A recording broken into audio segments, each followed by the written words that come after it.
Hi guys! Usap-usapan ngayon itong si Bini Juana. Iwan ko lang kung napanood nyo na or nabasa nyo na ba itong issue niya ngayon about kay Kastakli na nagbakasyon silang dalawa sa Vietnam.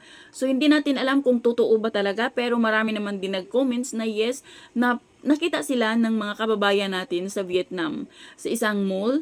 At oo nga, si Benny Joanna at saka si Skastakli. Pero marami ang nalungkot sa mga nagmamahal o mga nagsusupport kay Benny Joanna. Kasi sinasabi nga nila na bakit sa dami-daming lalaki, bakit si Skastakli? Na alam naman natin kung ano yung history, red flag talaga itong si Skastakli. Yun ang sabi ng mga netizen. Sabi nga nila, wala palang ka-taste-taste si Benny Joanna. Pero guys, wag muna tayong mag-judge. Kasi hindi din naman natin alam kung magkaibigan lang sila at siguro sabi nila punta tayo ng Vietnam kasi mayroong ganyan, 'di ba? Sa magkakaibigan, magkayayaan kayo. At kung sila man talaga, then hayaan natin si Bini Juana na mag-decide kasi hindi naman na siya minor de edad, nasa tamang edad din naman na siya.